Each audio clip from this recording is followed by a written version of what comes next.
You didn't decide to become this. That's the part that keeps you up at night.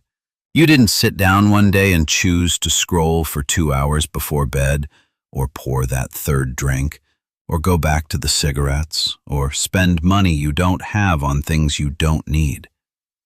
It crept in, slowly, quietly, one small surrender at a time. And now the habit owns more of your life than you do.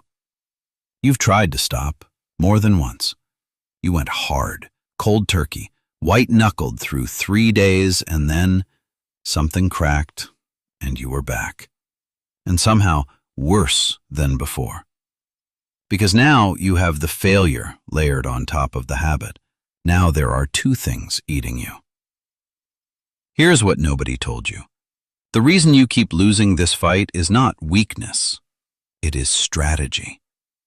You are using the wrong weapon. And by the end of this video, you will have the right one. This is not a short-form video. There are no cuts coming, no music drops, no highlight reels. This is an audiobook. It asks you to sit still and listen to one idea completely until it changes something in you. If you can't do that, if 10 minutes of focused silence already feels like too much, then that is the first thing this video is diagnosing. Stay with it. Here is what your days actually look like, not the version you'd describe to someone else, the real version. You wake up and before your feet touch the floor, your hand is already on your phone. Not because you decided to, because the habit decided for you. You tell yourself you'll stop after this video, after this scroll, after this episode. The after never comes. Hours disappear. Then you feel it, that low, gray weight behind your eyes that isn't quite guilt and isn't quite numbness, something between the two. Or maybe it's the drinking. 2 was the agreement. It's always 2 in the agreement. But the agreement gets renegotiated somewhere around the second glass, and by the time you're aware of it, the negotiation is already over and you lost. Or the food, or the anger, or the way you go quiet and disappear when the people closest to you need you to stay present. You have tried to stop these things the same way every time. You draw a hard line. You make a declaration. You use force.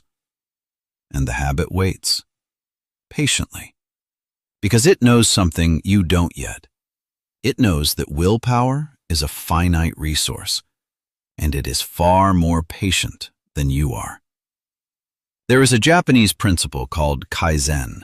It means simply change for the better, but the application is what matters. It was developed in post-war Japan to rebuild broken manufacturing systems, not through revolution, not through dramatic overhaul, but through changes so small they were almost invisible. One tiny improvement every single day, compounded. The insight that made Kaizen revolutionary was this: the human brain violently resists sudden, large change. It reads it as a threat. It fights back. But it cannot detect a change small enough.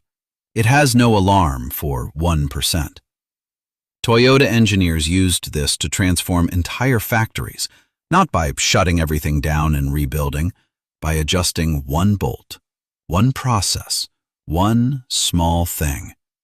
Then the next day, one more. The system changed completely and never noticed it was changing. Your bad habits are a system. They have been built and reinforced one small repetition at a time over months or years. You cannot dismantle them with force in a weekend, but you can dissolve them the same way they were built. Slowly, invisibly, 1 degree at a time. The first application is the 1% reduction. Do not try to stop the habit. Reduce it by 1% today.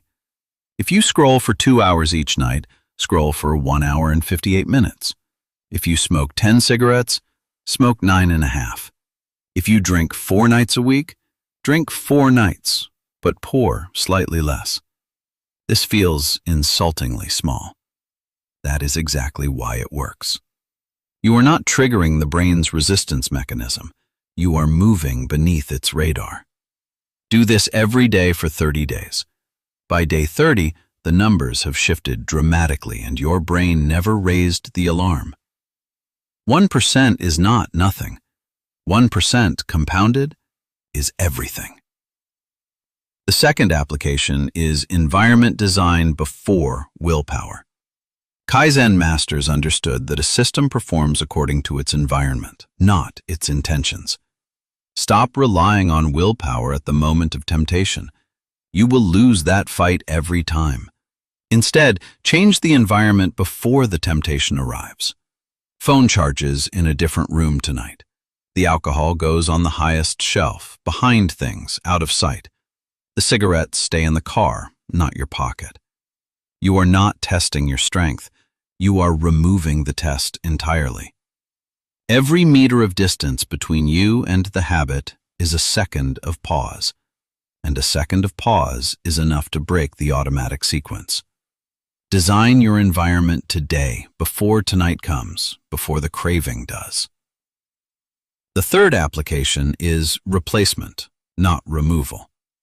A bad habit is never just a behavior. It is a solution to something. The scroll is solving boredom or anxiety. The drink is solving stress or disconnection.